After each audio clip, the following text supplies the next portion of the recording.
Gracias.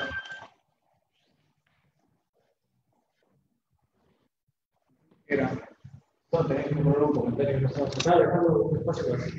Vamos a empezar. Por eso Facebook no te daba acceso.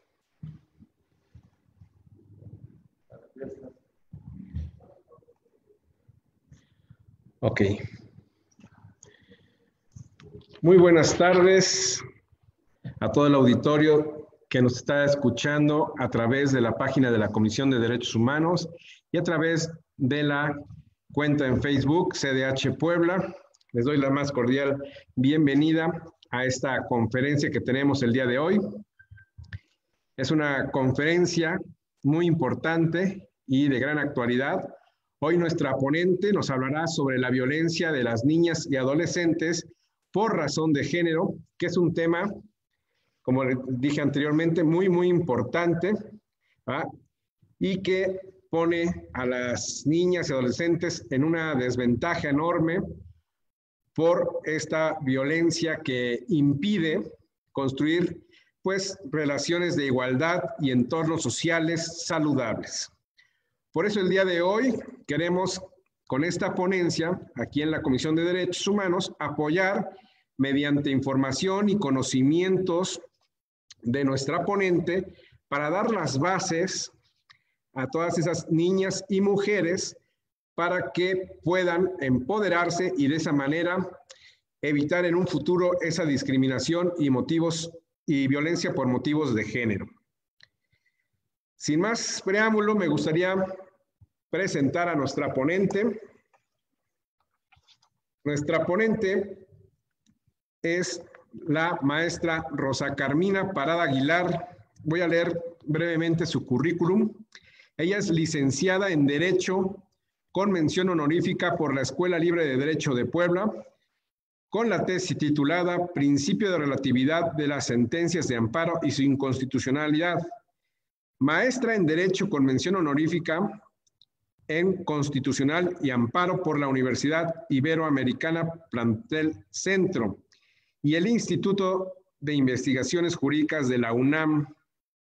Es investigadora obteniendo el Certificado de Estudios Avanzados DEA por la Universidad Nacional de Educación a Distancia UNED en Madrid, España. Ha publicado diversos materiales educativos en derechos humanos, tales como Manual de Capacitación para la impartición del Taller de Derechos Humanos de las Mujeres Indígenas y Campesinas, editado por la Comisión de Derechos Humanos del Estado de Puebla y el Instituto Nacional Indigenista. Quinto Manual de Edición Especial sobre Género de la serie de cuentos de Bandera Blanca. Articulista en publicaciones de la Benemérita Universidad Autónoma de Puebla y la Universidad Autónoma de Tlaxcala. Dentro de su vida profesional, ella ha sido titular del Programa de la Mujer y la Niñez de la Comisión de Derechos Humanos del Estado de Puebla de 1997 a 2002. Trabajó en el Instituto Poblano de la Mujer dentro de la Dirección de Vinculación Social y Planeación del 2002 al 2003. Es maestra de cátedra del Departamento de Derecho de la Escuela de Ciencias Sociales y Gobierno del Tecnológico de Monterrey Campus Puebla del 2007 a la fecha. Es maestra de Teoría de los Derechos Humanos, Argumentación Jurídica y Teoría del Derecho de la Universidad Iberoamericana Plantel Golfo Centro a partir del 2015 a la fecha. Forma parte de la Asociación Civil Consultoría y Capacitación para la Paz, Pasatiempo AC, desarrollando trabajos de investigación, sensibilización y capacitación en derechos humanos, educación para la paz, resolución no violenta de conflictos y mediación. Está certificada por el Sistema Nacional de Seguridad Pública, Secretaría de Gobernación y Universidad Iberoamericana, Ciudad de México, como docente especialista en valores éticos y jurídicos. Fue consejera del Sistema Estatal de Protección Integral de Niños, Niñas y Adolescentes de Puebla, CIPINA, del 2018 al 2019 y fue Premio Nacional como profesora inspiradora a nivel posgrado y profesional, otorgado por el Sistema Tecnológico de Monterrey el 15 de mayo del 2020. Pues bienvenida, maestra Rosa Carmina. Es un gusto tenerla aquí por este medio, por vía webinar, para transmitirnos sus conocimientos a todas aquellas niñas, adolescentes, maestras madres de familia que nos están escuchando y que serán de gran utilidad. Le damos la más cordial bienvenida a nombre de mi presidente de la Comisión de Derechos Humanos, el doctor José Félix Cerezo Vélez. Muchas gracias. Gracias, buenas tardes. Bueno, comienzo dando las gracias al maestro Salvador y haga extensiva el agradecimiento al doctor Cerezo por permitirme y brindarme el espacio para platicar un rato con ustedes sobre, bueno, el tema que me hiciste favor de asignarme. Bueno, voy a proyectar mi presentación y bueno, vamos platicando, ¿no? Si tienen alguna duda, me comenta el maestro Salvador que lo pueden hacer y bueno, si no, pues al final de mi intervención. Bueno, voy a comenzar proyectándola. Aquí la voy a dejar así porque voy subrayando como para aclarar las cosas, ¿no? Bueno, porque el tema que vamos a trabajar hoy es la violencia en adolescentes y niñas por razones de género. Para empezar, quiero puntualizar por qué es necesario hablar de derechos humanos de las mujeres y las niñas. Siempre está como el reclamo, ¿no? Inicial de que por qué las mujeres y las niñas tenemos más derechos que los hombres y los niños. No, claro que no. El planteamiento es que en la práctica el ejercicio de los derechos de mujeres y de niñas es deficiente y no es de manera tan puntual como, por ejemplo, lo de los hombres y lo de los niños. Ahorita a lo largo de la plática les voy a ir comentando como análisis que ustedes van a hacer y podrán confirmar si es cierto o no esto, que las niñas y los niños, las niñas en este caso tienen el ejercicio de sus derechos más limitados, al igual que las mujeres. Entonces, ven, en principio quiero aclarar, no es que las mujeres y las niñas tengamos más derechos, no, lo que se plantea es que se evidencien y se ejerciten con mayor facilidad por parte de nosotras y además del grupo social que es el que nos los limita. ¿Por qué hablar de derechos de las niñas? Bueno, aquí hago un breve resumen histórico que seguramente ya trabajaron en algunas otras presentaciones. Solo mencionaré a Olympia de Gauche, que es la primera que trabajó los derechos de la mujer en una declaración francesa. Después está el evento del reclamo de los derechos laborales el 8 de marzo, que por eso celebramos el 8 de marzo como el Día Internacional de los Derechos de las Mujeres. Ojo, no es para que nos regalen flores, porque es finalmente una fecha conmemorativa, no estamos celebrando la muerte de las trabajadoras, ¿no? Entonces, si en sus espacios de trabajo o a las niñas que nos están escuchando les regalan una flor, un chocolate, aclara, ¿no? Que no estamos celebrando, sino estamos conmemorando la muerte de estas trabajadoras y a razón de esta se generó el 8 de marzo. Entonces, bueno, ojo ahí para que no les den flores, ¿no?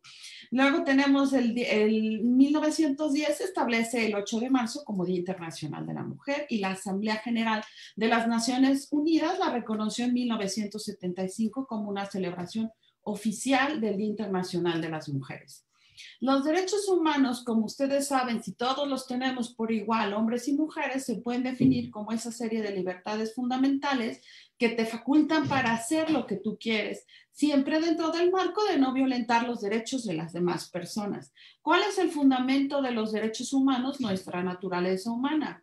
Hombres y mujeres, niñas y niños, tenemos la misma naturaleza humana porque nacemos con la misma razón, las mismas cualidades y la misma voluntad en cuanto a la libertad de toma de decisiones. Esto hace que tengamos dignidad humana. La dignidad humana es la razón de existencia de los derechos humanos, de hombres y de mujeres. ¿Qué es esa dignidad humana que tienen que aprender las niñas desde pequeñas y a veces es tan difícil ejercitarla en el primer lugar donde nos violentan los derechos humanos a las mujeres, que es la casa, ¿no? ¿Qué es la dignidad humana? Bueno, la dignidad humana consiste en que cada una de nosotras como personas constituimos un fin, es decir, voy a hablar en femenino porque la conferencia está orientada a mujeres y niñas, pero no quiere decir que los hombres no estén incluidos en esta explicación. Entonces, las mujeres y las niñas no somos un objeto de utilidad para la otra persona. Constituimos un fin en sí mismas. Por ejemplo, una mujer no es valiosa porque guisa bien, porque entonces estaría asignando su dignidad en función del concepto de utilidad. Y los seres humanos no valemos porque somos útiles, valemos por ser personas, ¿no? Tenemos entonces estos valores trascendentes que hacen que tengamos dignidad humana. Cada persona, mujer y niña, pues es única, ella es irreemplazable. Nadie puede ser tratado o tratada como un medio para obtener un beneficio. Por ejemplo, las comparaciones que se hacen entre niñas y niños en cuanto a las habilidades escolares genera que se estén tasando la dignidad de una niña en función de qué pueda hacer y de qué no pueda hacer. Y lo mismo es para los varones, ojo, si un niño, por ejemplo, no es bueno para lo que en el código masculino, la caja de herramientas de la masculinidad no es bueno para el fútbol, entonces de igual manera lo van a discriminar porque están cosificándolo en cuanto a las habilidades que tiene. Lo mismo sucede con las niñas. La dignidad hace entonces que nosotros seamos diferentes entre los animales y las cosas porque tenemos, uno, razón, dos, voluntad y por último, libre albedrío para tomar decisiones. Los seres humanos tenemos estas características que nos diferencian de los animales. También somos fines, nunca medios, es decir, nosotros valemos per se porque por el simple hecho de tener esta dignidad tenemos esos derechos humanos. No somos bienes instrumentales para satisfacer necesidades de los demás. Este fundamento de dignidad humana lo tenemos los seres humanos en general, ¿no? Independientemente del sexo. Sin embargo, en la práctica, una de las razones que más violenta la dignidad humana es la violencia que tiene diferentes manifestaciones. Por eso, a nivel internacional, se elaboró en el sistema interamericano en el que pertenecemos México una convención interamericana para prevenir, sancionar y erradicar la violencia, que es mejor conocida como la Convención de Belém do Pará. Esta convención está dirigida a hablar sobre la violencia contra las mujeres y las niñas, ¿no? Es el primer instrumento que jurídicamente establece obligaciones para los estados que la firman, en este caso México, de garantizar en diferentes ámbitos, el hogar, el mercado laboral, el mercado educativo, de garantizar ese trabajo por parte del Estado para que la violencia se erradique, ¿no? México es parte de esta convención, la firmó en el 95 y está vigente a partir del 12 de diciembre del 98. Es decir, las autoridades mexicanas están obligadas a cumplir los lineamientos que establece la convención, hablando de prevenir, sancionar y erradicar la violencia contra las mujeres. ¿Cómo podemos definir la violencia contra la mujer? La violencia contra la mujer trasciende todos los sectores de una sociedad, independientemente de la clase, la raza, el grupo étnico, el nivel de ingresos, por ejemplo, el nivel educacional, la edad y la religión. Es decir, la violencia contra la mujer no ve diferencias entre una mujer de una religión u otra, entre un nivel educativo u otro, sino, dicho de manera coloquial, agarra parejo, ¿no? No hay una diferenciación, por ejemplo, en este sentido. Cualquier acción o conducta que cause muerte, daño, sufrimiento físico, sexual o psicológico a una mujer, tanto en el ámbito público como el privado, es violencia, genera violencia contra la mujer. Al hablar de cualquier conducta, también puedo estar refiriéndome a una conducta que sea omisiva. Por ejemplo, tú puedes estar cruzado de brazos y siendo cómplice de una persona que está ejerciendo violencia contra la mujer o contra la niña, ¿no? Se me ocurre casos que vi cuando trabajaba yo en la comisión y bueno, casos que veo ahora desde la práctica docente como maestras, y me están escuchando maestras y maestros, muchas veces identificamos una situación de violencia y nos encontramos como atados de manos respecto de qué hacer, ¿no? Bueno, siempre hay que intervenir. ¿De qué manera? Bueno, se tendrá que contextualizar según cada caso particular, pero siempre hay que intervenir porque si en el momento que tú eres el adulto responsable de esa niña o de esa adolescente, porque inclusive yo doy clases en universidad y de igual manera tú identificas situaciones de violencia, tienes que intervenir si no te vuelves cómplice y entonces estás fomentando esta violencia al no hacer nada. Hay estrategias que seguir. Yo sé que la decisión no es fácil, pero siempre tienes que intervenir porque eres la persona que puede en un momento dado detener ese sufrimiento físico, sexual o psicológico que se está ejerciendo contra la mujer, contra la adolescente o contra la niña, ¿no? Bueno, hay una clasificación de lo que es la violencia, incluye violencia física, sexual, psicológica y también hay económica. Ahorita vamos a ver cuáles son las diferencias. La violencia física, sexual o psicológica se puede dar dentro de la familia o la unidad doméstica, que es desafortunadamente el principal lugar donde se violenta a las mujeres y a las niñas por razón del género, como vamos a ver más adelante, y también se perpetra esta violencia en comunidades. Si estamos hablando de adolescentes y de niñas, pues entonces el segundo lugar donde más se violenta a una mujer es en la escuela.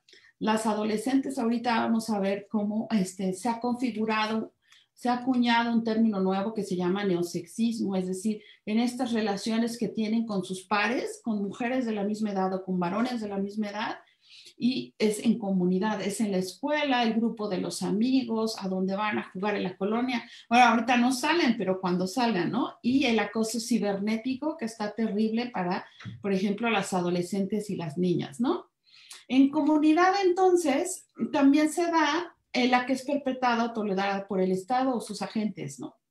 Por ejemplo, en este caso pudiera ser, si tú estás viendo que hay alguna autoridad que de alguna manera está generando violencia psicológica, física o sexual, pues es también importante que la denuncies. Ahorita vamos a ver cuál es el procedimiento y allí, bueno, tiene un papel importante la Comisión de Derechos Humanos porque puede orientar de manera puntual, no me dejan mentir el maestro en este sentido de qué cosas hacer, ¿no? ¿Cuáles son estos derechos protegidos que se ven vulnerados, afectados, invisibilizados por la violencia?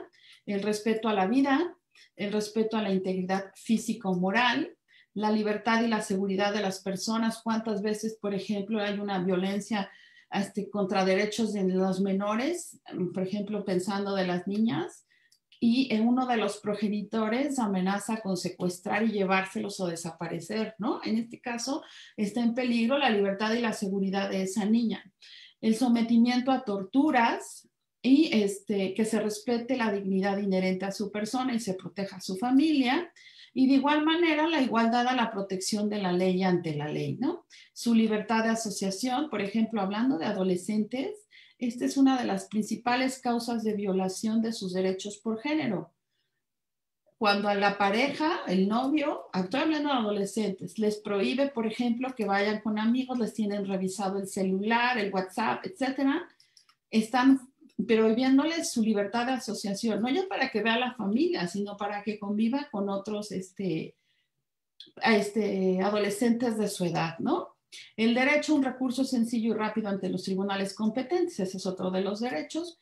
La libertad a profesar la religión y creencias propias de la ley. Fíjense, hablando de adolescentes y de niñas, nunca se les pregunta si están de acuerdo con el ejercicio de esa religión o creencias propias de la familia. Se da por hecho que el menor, como es menor de edad, hablando de adolescentes y de niñas, pues tienen que alinearse a la religión que ejercitan en su familia y eso puede traer cosas de violación de derechos por perspectiva de género, dependiendo de qué religión profesen, ¿no? Ahora bien, en concreto, el artículo 6 de la Convención de Belén do Pará, que es la que estoy analizando, establece que el derecho de toda mujer a una vida libre de violencia incluye de manera esencial el derecho a una mujer a ser libre de toda forma de discriminación. La discriminación es la forma en que tú violentas a una mujer en función de no reconocerle esta dignidad humana y de establecer un estatuto diferenciado de ejercicio de derechos humanos. Por ejemplo, los micromachismos que voy a tratar y que le pegan de manera puntual a los derechos de las niñas y de los adolescentes son una forma de discriminación basada en el androcentrismo, ¿no? En creer que el hombre es mejor y además tiene ese derecho inherente de violentar, criticar, desvalorar, invisibilizar a las mujeres y a las niñas. La discriminación, recuerden que puede hacerse por medio de estereotipos o de prejuicios. El estereotipo es colectivo. Por ejemplo, les cuento un estereotipo. Todas las niñas quieren jugar con muñecas, ¿no? O con cositas así, rosas, pinkies, en este sentido. ¿Cómo se aplica esto en la práctica? Y este es un ejercicio que igual siempre pongo para que analicen. Ustedes vayan a una juguetería, ¿no? Y hay no va a ser el comercial de la juguetería, que es famosa porque tiene sus pasillos etiquetados, pero cualquier juguetería van a ver sección de niñas, sección de niños y bueno, la general, ¿no? ¿Y de qué color es el pasillo de las niñas? Pues color rosa. De veras, literal es rosa, porque las cajitas de las muñecas son rosas, porque las de coser son rosas. Se van al pasillo de los niños y bueno, tiene carritos, está preservando el estereotipo de género. Y por último, bueno, está la parte mixta, que no sé qué criterios sigan para la parte mixta, porque inclusive en la parte en el corredor de los varones, están hasta los rompecabezas, ¿no? Entonces, fíjense cómo se está discriminando de esta manera, muy, muy veladamente. Tú vas a decir, ay, qué exagerada. ¿Cómo van a discriminar por los pasillos en las jugueterías? Claro que sí, porque están marcando una línea de en qué área tienes que ir para comprarle un juguete a tu niña. Que no lo hagas tú está bien, ¿no? Pero vean cómo existe esa discriminación constante y casi no se ve por medio de los estereotipos, no es algo evidente.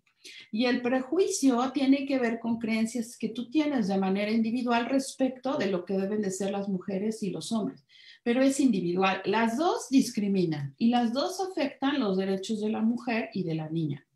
De igual manera, esta vida libre de violencia implica el derecho de la mujer a ser valorada y educada, libre de patrones estereotipados de comportamiento y de prácticas sociales y culturales basadas en la inferioridad y la subordinación. O sea, esto es trascendente para para poder identificar las formas de violencia contra las niñas y las adolescentes hablando de violencia, ¿no? Si tú estás repitiendo el patrón con que te educaron a ti como niña, pues es obvio que ella lo va a repetir cuando sea una mujer adulta y además va a justificar estas cuestiones cuando las viva de adolescente y en el momento inclusive de elegir pareja, si es que quiere elegir una pareja. Por ejemplo, patrones estereotipados de comportamiento y prácticas sociales. ¿Cuántas veces ustedes piensan, no les dijeron que se tenían que sentar con las piernas cerradas? Las mujeres, estoy hablando de las mujeres. Te tienes que sentar con las piernas cerradas porque si no quiere decir que estás invitando al de enfrente a que entre. Yo he oído esos argumentos, ¿no? Porque pues, es un comportamiento estereotipado de las mujeres. Los varones pueden, por ejemplo, desde pequeños sentarse como se les pegue la gana. O alguien le dice que siente y junte las piernas. El criterio social es tan tonto que hasta es al contrario, ¿no? Si un varón cruza las piernas, pasan y le dan un zape en la cabeza y le dicen, descruza las piernas, ¿qué te pasa? Eres varón. Analicen si no lo que yo estoy planteando, ¿no? Pero vean cómo esa cosa tan sencilla te empieza a guiar a ser tolerante de estos estereotipos culturales, prácticas sociales que tienes que repetir y que hacen de alguna manera que en el futuro tú toleres ciertos actos de violencia porque pues fue el esquema que viviste durante toda tu infancia, ¿no? Y es uno, pero pudiera yo contarles un montón de ejemplos que seguramente ustedes tienen, desde por qué las mujeres desde pequeñas tenemos que aprender a cocinar, por qué no podemos jugar deportes toscos, por ejemplo, ¿no? Ahora ya afortunadamente las niñas pueden jugar fútbol, pero nada más. ¿A poco han visto una niña boxeadora? ¿O han visto una niña que juegue con carros abiertamente o que compre superhéroes? A lo mejor sí, pero además el traje de superhéroe de la niña es rosa, ¿no? Las espadas, igual hice un ejercicio con espadas y si el niño tenía la espada, que el niño le vale un soberano cacahuate el color de la espada, pero si la espada era color rosa o color pastel, llegaba el papá y les cambiaba la espada a los niños y se las daba de color masculino, que yo quiero saber cuáles son los colores masculinos ahora, ¿no? Pero vean, estos estereotipos y prácticas sociales están tan introyectados en nosotros como personas que los dejamos pasar y al final van construyendo esta forma de ser de las niñas y los niños igual, que los hace en el futuro, pues adultos con una perspectiva de ver la vida que se lleva de corbata a los derechos humanos, ¿no? La violencia de género, entonces, es todo acto de violencia que tenga como resultado, como ya dije, un sufrimiento físico, sexual o psicológico. Nadie la pasa bien con la violencia, Esto es una mentira cuando dicen que es que le gusta que le peguen. Yo quiero que me digan a quién le gusta sufrir golpes, abuso sexual o descalificación psicológica. Las mujeres y las niñas que toleran esta situación es porque no tienen de otra, porque están perdidas, no saben cómo defenderse, no saben cómo salir. Imagínense una niña, puede hacer algo para poner un alto, a dónde se va a ir a vivir, va a perder a su mamá, etcétera. Entonces, esta afirmación de que es que le gusta es, bueno, no puedo decir groserías porque estoy al aire, ¿verdad? Pero es de lo más infundado y pues tonto, estúpido, ¿no? Hay que poner y contextualizar la situación de estas mujeres y estas niñas no toleran, no tienen de otra, es un trabajo complicado para poder salir del círculo de la violencia, ¿no? Inclusive puede haber amenazas de tales actos, es decir, que no se llegue a perpetrar la violencia como tal, no solamente es el golpe, es que te voy a golpear, te voy a matar, te voy a secuestrar, me voy a llevar a la niña, etcétera, ¿no? Pueden ser amenazas de tales actos, la coacción o la privación arbitraria de la libertad que se produce en la vida pública como en la privada. Puede ser un acto de fuerza física o verbal, por ejemplo, hablando de violencia económica. Si tú le estás diciendo a una persona que vas a destruir cosas de su propiedad, no estás haciéndolo, es una amenaza y es un acto de fuerza verbal. Piensen que te está amenazando, tú estás amenazando a una mujer, adolescente o niña, que vas a destruir algo que es de su propiedad y además que tiene valor. Eso es violencia verbal, coerción o privación amenazadora para la vida, ¿no? Puede estar dirigida a una mujer o niña que cause daño físico, psicológico, omisión o privación arbitraria de la libertad. Fíjense que hay una forma de violencia que es como difícil de identificar. Oye, pues es que no hay golpes y no la ofende. La violencia por omisión, por ejemplo, por medio de la ignorancia. Te voy a aplicar la ley del hielo. No te voy a hablar una semana, o no te voy a hablar 15 días, o no te voy a hablar un mes. Imagínense el sufrimiento psicológico de un adolescente y bueno, aún más de una niña a la que le aplicas la ley del hielo. Oye, pero no estoy siendo violento porque en realidad no estoy diciéndole nada. No, pues precisamente esa omisión genera angustia psicológica y es una forma de violencia que está afectando su desarrollo pleno como persona, ¿no? Entonces, también es una forma de violencia. No quise dejar de pasar también por si quieren investigar este documento, que es la CEDAW, que es la Convención sobre la Eliminación de todas formas de discriminación contra la mujer, que también es como un documento básico hablando de derechos de las mujeres, perspectiva de género. Esta se firmó por 1979 por la ONU y México forma parte desde 1981. Entonces, ojo, está la de Belén do Pará, que es el sistema interamericano, y está la CEDAW, que esta es internacional, y las dos trabajan derechos de las mujeres por si quieren ampliar esto.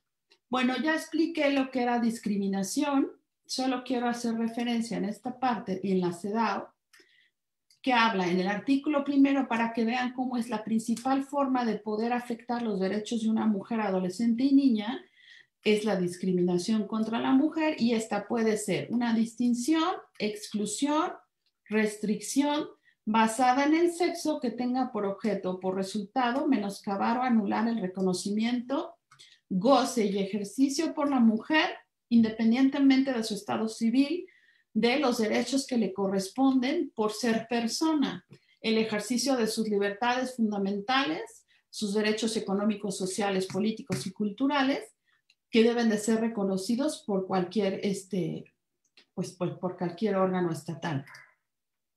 Antes de pasar a dónde aprendemos la igualdad, las mujeres, las adolescentes y las niñas, en la parte jurídica, bueno, a nivel estatal saben que está, a nivel nacional, perdón, está la Constitución mexicana que reconoce la igualdad de las personas en el artículo primero constitucional y concretamente en el último párrafo hace referencia a la no discriminación y bueno, en el famosísimo artículo cuarto constitucional, primer párrafo que dice que los hombres y las mujeres somos iguales ante la ley, pero bueno, estas son palabras en un papel porque es una igualdad formal, en realidad no es sustancial y necesitamos trabajar para ella. ¿Cómo trabajar? Bueno, ¿cómo vas a hacer para que una niña y un adolescente no repita esos esquemas? Primero tienes que identificar dónde aprendió a vivir esa desigualdad que hace que justifique el trato diferenciado por parte de los seres queridos, su comunidad, la escuela, el novio, los primos, los hermanos, etc. El primer lugar, aunque no lo crean y se rasguen las vestiduras el grupo social, pues es la familia. La familia es quien en primera instancia repite estos roles y justifica. Ahí está la abuelita, el abuelito. Ojo, la familia en general, no las mujeres que crían. Seguro han oído este dicho. Es macho porque lo crió una mujer. O las mujeres están repitiendo y son las culpables de que haya machos. Ahora resulta que también las mujeres son los culpables de los machos. No, no, no. Porque en la forma de educar participa el papá, la mamá, o si es viven los abuelitos, la abuelita y el abuelito. Es decir, la responsabilidad de la educación recae en todos los que viven y habitan esa casa. Porque yo como mamá pudiera decir, por ejemplo, ahorita vamos a ver qué micromachismos trabajar, ¿no? Pero yo, por ejemplo, que tengo hijas e hijos, decir al hijo, trabajas igual que la hija y recoges los platos, pero si viene mi pareja, mi masculina, o el abuelito y dice, estás pero como loca, ¿no? Porque vas a permitir que él recoja los trastes. Entonces no soy yo como mamá, sino es todos los que habitamos en esa familia, en ese espacio tan particular que hace que se repitan estos roles estereotipados que generan violencia hacia las mujeres, ¿no? La escuela va desde los docentes que promueven esto, por ejemplo, el docente que se ríe de que el compañero a la adolescente le está echando el piropo y no le gusta, ay, qué exagerada eres, pero ¿cómo no te tomas a bien que te esté echando el piropo, que te esté diciendo que qué guapa? Pues a lo mejor no se siente cómoda y entonces el docente o la docente tienen que establecer ahí el límite o entre los mismos compañeros, entre pares, ¿no? Pero fíjense que en la escuela los titulares, los que tienen el poder, por decirlo de alguna manera, pueden establecer límites a estos patrones de desigualdad que generan violencia, porque finalmente jerárquicamente son superiores a los adolescentes, entonces pueden decir y poner un alto que muchas veces no se hace, ¿no? Y se hace el docente o la docente de la vista gorda y decir, ay, bueno, son adolescentes, ay, son niños y niñas, no hay que exagerar, no, sí hay que exagerar, porque esto genera la violencia justificada y no es exageración, es reconocimiento de las necesidades, de la dignidad de cada grupo y hasta dónde pueden llegar, ¿no? De igual manera, la desigualdad se aprende en la iglesia, de la religión que sea, Todas las religiones establecen patrones a seguir y cómo deben de ser los hombres y las mujeres, ¿no? No estoy hablando en particular de alguna. Y bueno, obvio, los medios masivos de comunicación. Aquí traigo ahorita un ejercicio que también quiero que vean respecto de micromachismos de los medios de comunicación, que son terribles. Entonces no voy a retenerme más ahí para llegar al ejemplo. ¿Qué podemos hacer antes de llegar en concreto a los casos de violación? Tienes que empoderar a las adolescentes y a las niñas, decirles que valen por lo que son, que no importa que sean diferentes, pero claro, para empoderar tienes que enseñar con el ejemplo. Si tú estás aguantando el zape constante de tu pareja o la violación de tus derechos por parte de tu superior, pues ¿cómo te explico que no vas a poder enseñar al adolescente o a la niña que se tiene que empoderar? Tienes que empezar empoderándote tú, pero claro que se lo puedes enseñar, ¿no?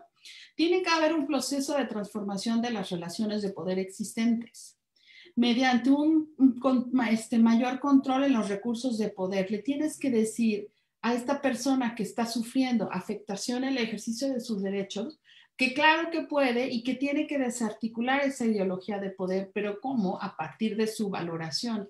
Tú puedes hablar, puedes reclamar, puedes decir que no estás de acuerdo con algo, aunque sea el maestro, aunque sea tu papá, aunque sea tu tío, aunque sea tu abuelito, etc.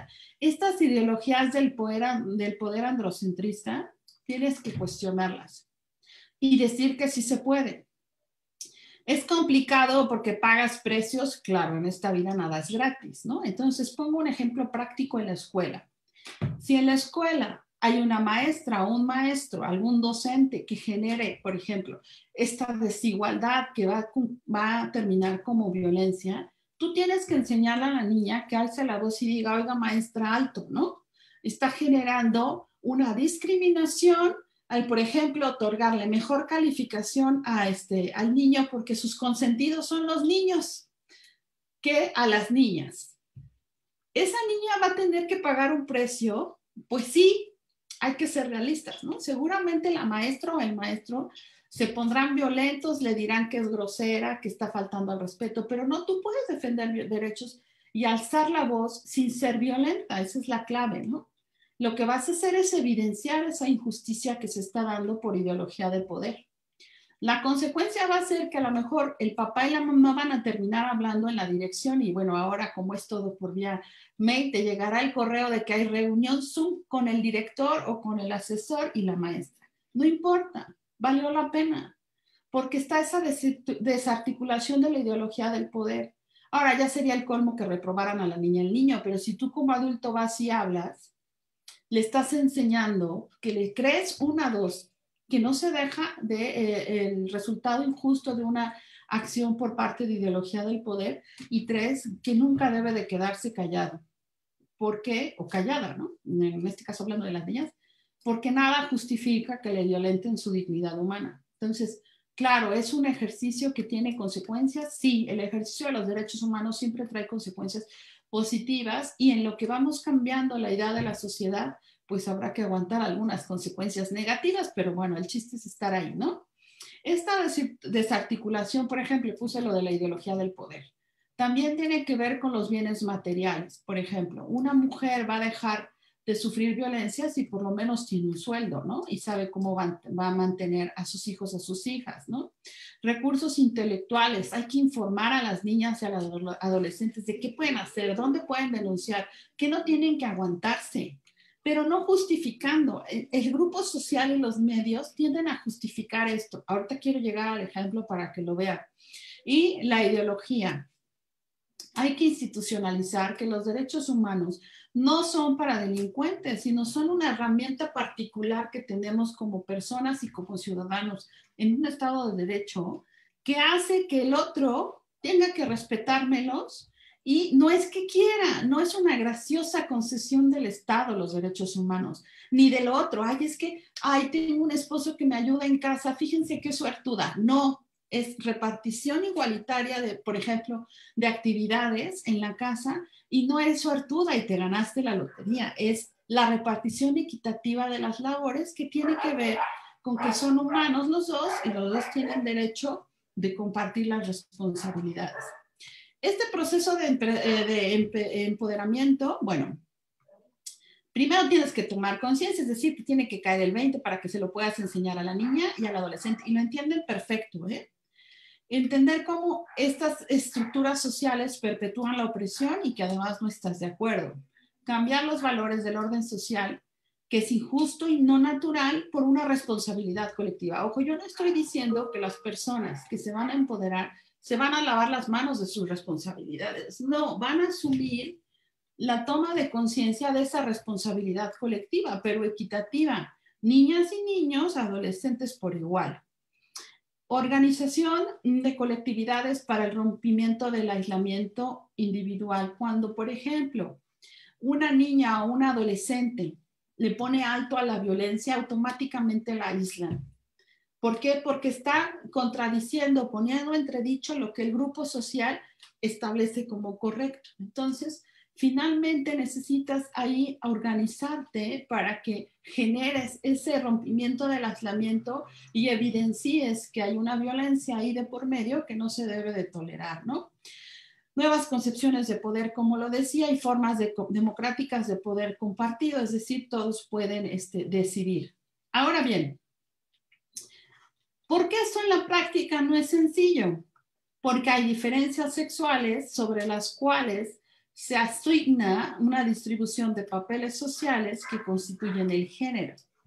Ustedes ya saben, porque seguramente ahora como que mucha gente habla sobre lo que es la perspectiva de género, ¿cómo se construye la perspectiva de género? El enfoque de género es el que plantea que a partir de la diferencia biológica hay una diferencia sustantiva y se genera esta desigualdad en el ejercicio de los derechos, que no debería de existir, porque la diferencia biológica entre hombres y mujeres, que es cierta, no debe de generar una diferencia en el ejercicio de los derechos. No hay por qué, no hay una justificación.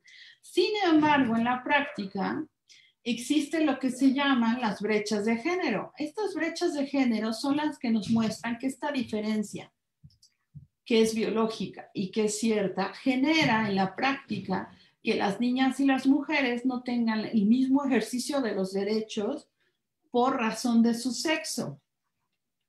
La perspectiva de género, ustedes saben que se construye por dos conceptos o a partir de dos conceptos, el sexo y el género. El sexo es la diferencia biológica que existe entre hombres y mujeres. Somos hembras y machos y nadie está diciendo lo contrario.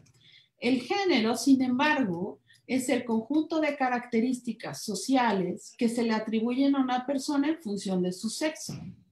Es el modelo de lo que es femenino y lo que es masculino que estableció la sociedad, la religión, la familia, lo que es propio de las mujeres y de los hombres. Esto es lo que nos da en la torre al ejercicio igualitario de los derechos de las mujeres, adolescentes y niñas. ¿Cómo se construye el género? Por tres momentos. La asignación del género es cuando tú naces y a partir de tus genitales externos dicen es hombre y es mujer y prende el famoso foco rosa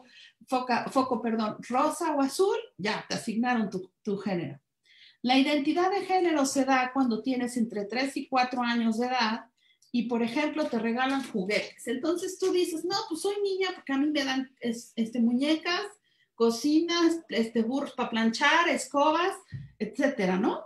Y yo soy niño porque mi entorno hace que me caiga el 20 de mi identidad de género a partir de juguetes, tratos, formas de hablar, formas de sentarme.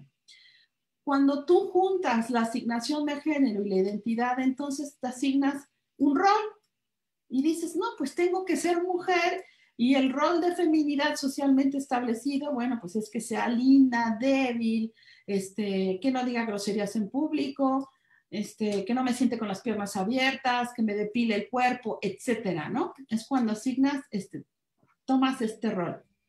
¿Por qué pongo esto?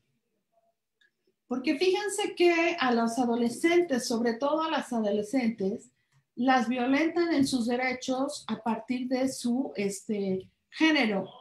Para aplicar esto trabajo la galleta del género, que explica de manera muy puntual, ustedes la pueden bajar de la red, porque hay diferencias en el ejercicio de derechos. Una cosa es la identidad de género, es decir, como la identidad de género es lo que el cerebro piensa respecto de lo que es. Entonces, hay personas que se creen mujer, otras que se creen queer y otros que se creen hombres. Pero esto está en el cerebro, es como te ves. Luego viene la expresión de género, es decir, si tú eres femenino, andrógino o masculino. No tiene que ver con tu sexo biológico, todo es género, es construcción cultural, ¿sí? Es como actúas, por ejemplo. Una persona que se siente femenino a lo mejor será una drag queen que se vestirá de mujer, ¿no? Por otro lado está el sexo biológico, que es lo que ya les explicaba. El sexo biológico hace referencia a tus órganos sexuales externos y a tus cromosomas, ¿no? Si eres femenino, tienes vagina, ovarios y cromosoma XX, y si tu sexo biológico es masculino, tienes pene, testículos y cromosoma XY. Si eres intersexual, es que estás en cuando naces con, por ejemplo, hormonas masculinas, pero tus órganos exteriores son femeninos, ¿no? Ese sí es el sexo. Y por último, la orientación sexual, que es cómo te expresas hacia afuera en cuanto a tus gustos. Si eres, por ejemplo, heterosexual, te van a gustar las personas del sexo contrario. Pero si eres homosexual, te van a gustar las personas del mismo sexo. Y entre estos dos rangos de orientación sexual están los pansexuales, polisexuales, etc. ¿Por qué saco esto? Porque las adolescentes sufren una gran cantidad de violación de derechos humanos en el momento de manifestar su expresión de género y su identidad de género. El grupo social constantemente las critica, hablo de las mujeres, pero igual le pega a los varones, hablando de adolescentes, sobre esta cuestión. Y bueno, hablando en la niñez, de igual manera puedes tener una orientación sexual diferente y una identidad de género diferente. Y el grupo social, con base en la construcción de lo que debería de ser el rol de ser hombre y ser mujer, se lleva de corbata esta libertad que tienen las adolescentes y las niñas de manifestar, por ejemplo, su expresión de género, su orientación sexual y su identidad de género. Recuerden, el género es lo construido socialmente. No tiene nada que ver con el sexo biológico y en ese momento es cuando se violentan los derechos humanos de las personas. Bueno, esto ya lo expliqué. Ahora, otro punto importante para poder modificar esta situación. Bueno, primero voy a trabajar lo del iceberg de la violencia de género. Es fácil ver, por ejemplo, la violencia de género visible.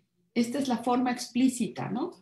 La más grave, pues es el asesinato, que ustedes saben que actualmente existe una impunidad terrible en México respecto de los asesinatos, los feminicidios, ¿no? La agresión física, el abuso sexual, insultar, es decir, es lo que se ve, es lo que es evidente para el grupo social. No está siendo violento o violenta, claro, porque está abusando de esa persona, la está golpeando, la está amenazando. Esto es fácil de identificar y la sociedad lo castiga, claro. El problema es cuando se da de manera invisible, que no es evidente y que no se ve. Son las formas, por ejemplo, explícitas pero invisibles, o las formas sutiles que son las peores. ¿Cuáles son?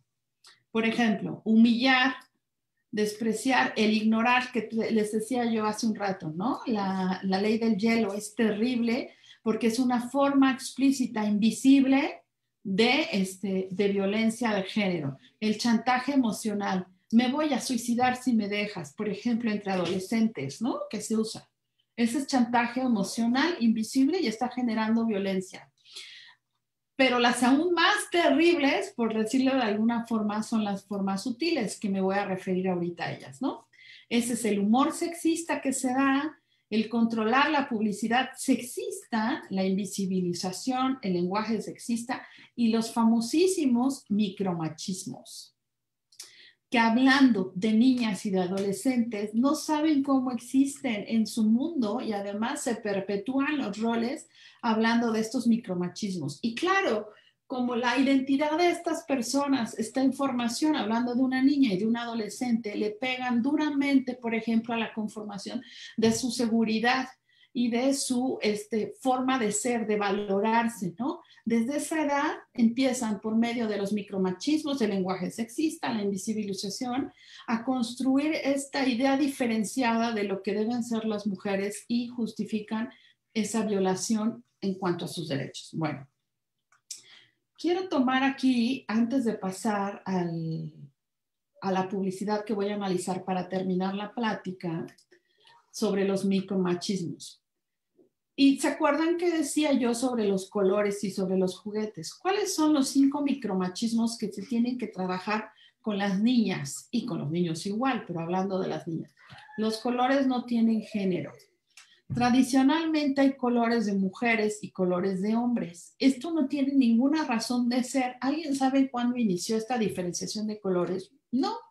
Al final solamente fue una cuestión a lo mejor de mercadotecnia, pero que se repitió, es decir, para vender productos, y lo que hizo finalmente fue generar esta diferenciación a partir de qué color vas a comprar el juguete o te vas a vestir o de qué color es la espada, o etcétera, ¿no? Al final también le pega desde, por ejemplo, la decoración de sus habitaciones. No sé si quien tenga niños y niñas sí opina sobre la ropa, opina sobre cómo van a adornar sus habitaciones. Ahí debería de haber libertad por igual para niños y niñas, independientemente del color que usen.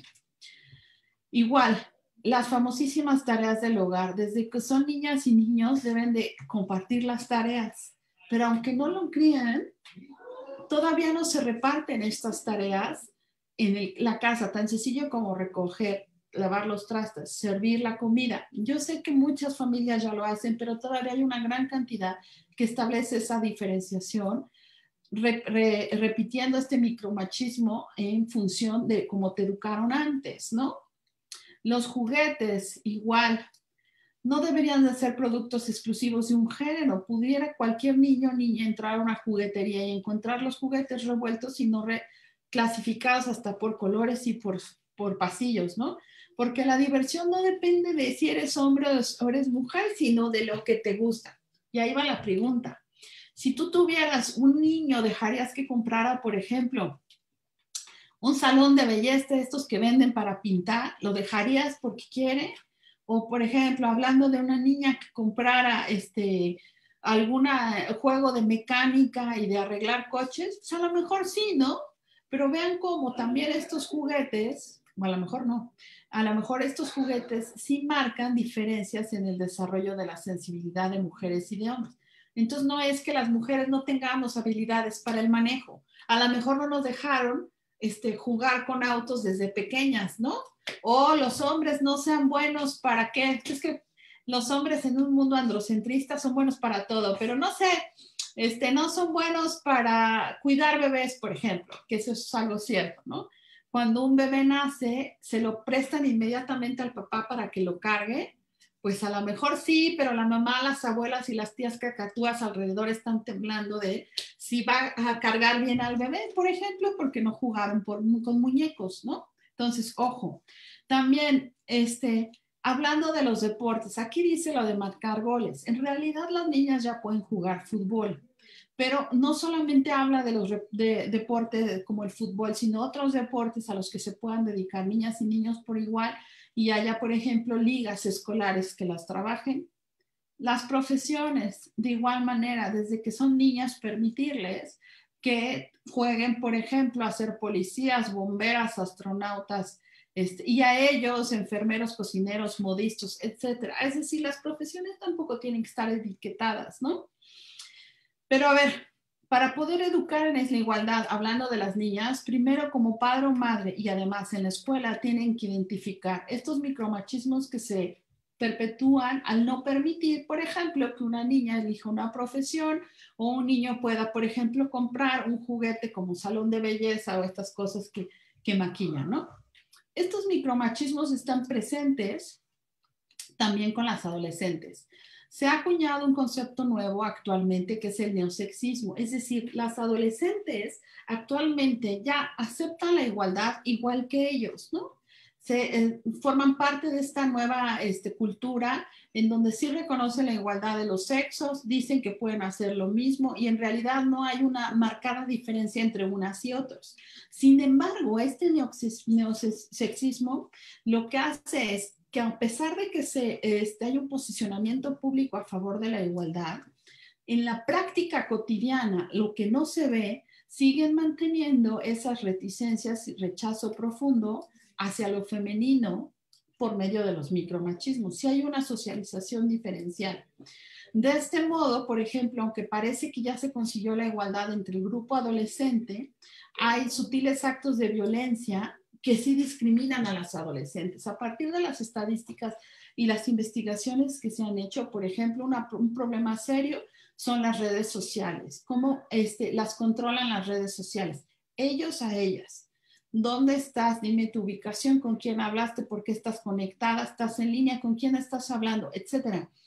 Hay otros medios en que se manifiesta este control por parte de los adolescentes a las adolescentes, a la novia, por ejemplo, y que las mujeres no lo ven como un micromachismo o como una forma de limitación de la igualdad, sino como cuidado. Fíjense, ahí está la manipulación del concepto. Es que me cuida de dónde estoy.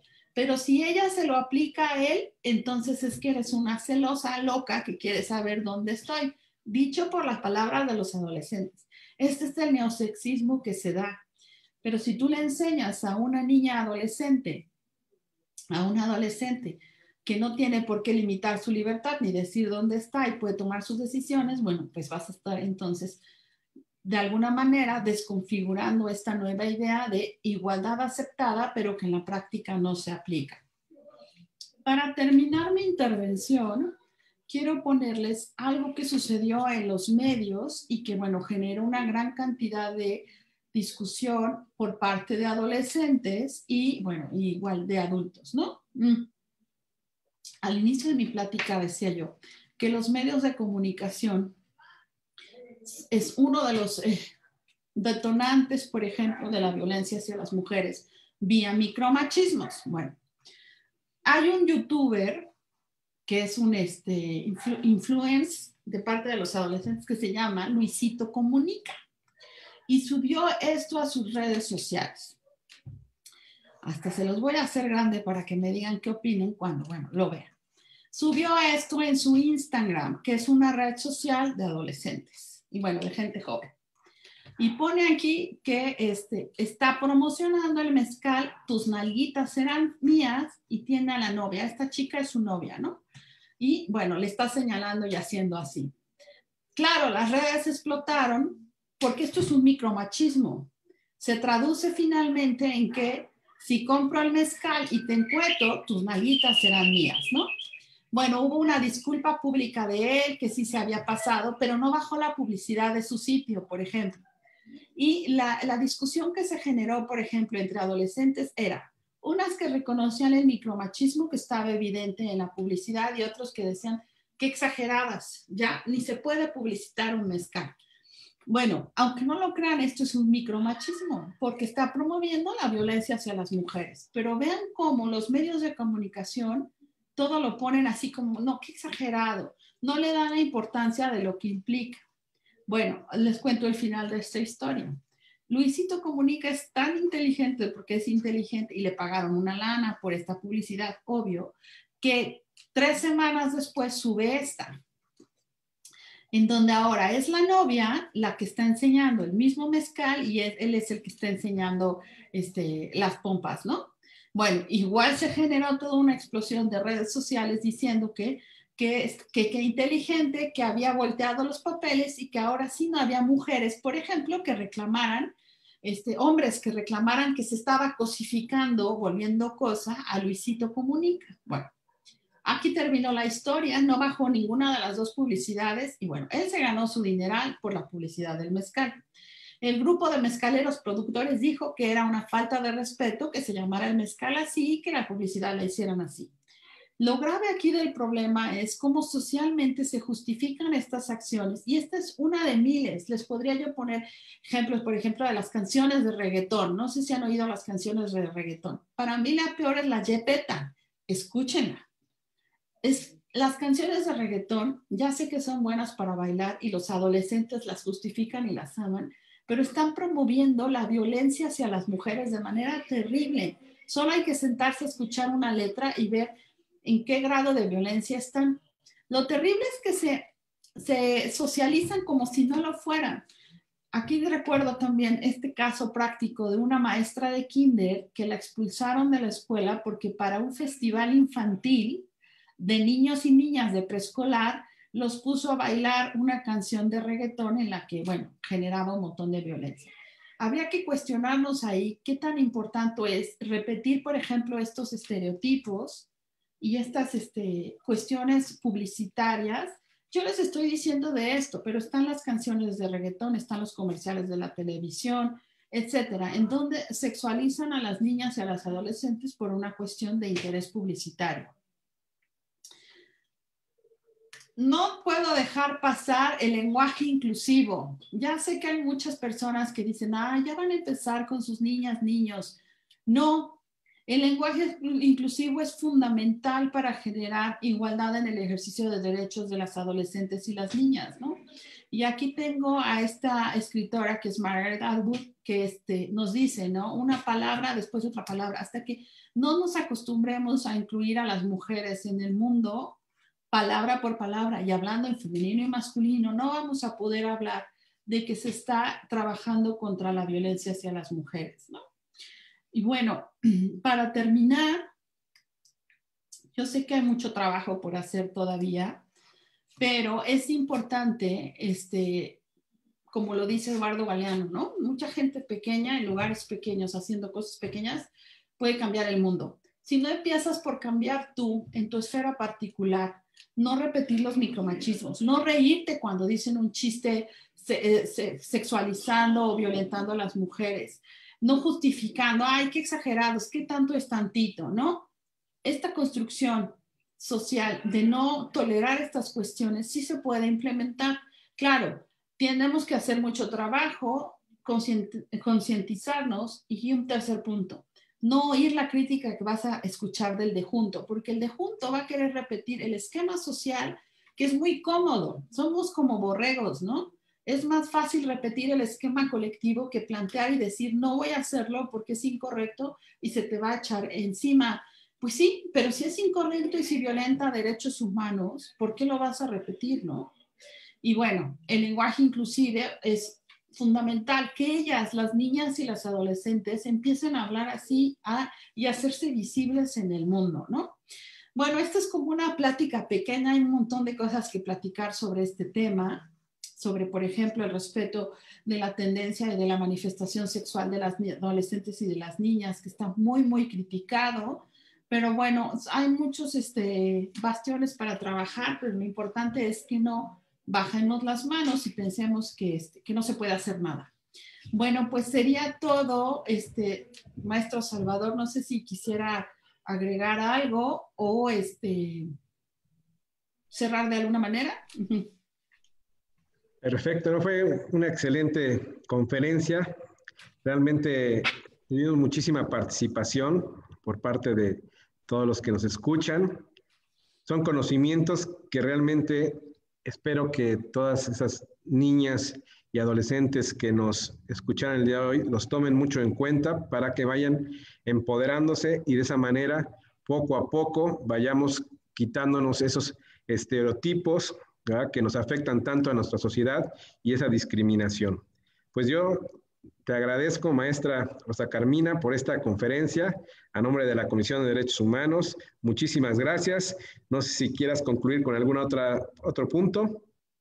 No, gracias, no, muchas gracias. Se me hacen súper importantes estos espacios. De veras felicito a la comisión, porque bueno, es una de las cosas buenas del COVID, ¿no? Del bicho que ustedes hagan y organicen estos webinars que se me hacen maravillosos, porque bueno, es un acercamiento al trabajo que hacemos defensores de derechos humanos como ustedes o académicos como yo, ¿no? Académicas desde la universidad y de las escuelas. No, muchas felicidades y gracias por la invitación. No, gracias nuevamente a ti. Realmente es una conferencia excelente. Tocaste prácticamente todos los puntos que se necesitaban. Y bueno, pues muchísimas gracias también a toda nuestra audiencia que nos escuchó. Estamos para servirles aquí en la Comisión de Derechos Humanos, en las 5 Poniente, 5 Sur, en la esquina. En nuestro teléfono, la 222-309-4700 y 309-4703. Y para servirles, mi nombre es el maestro Salvador López Hidalgo, titular de la Unidad Especializada para la Protección Efectiva, Observancia, Promoción, Estudio y Divulgación de los Derechos de las Niñas, Niños y Adolescentes. Muchas gracias a todos. Hasta luego. Gracias.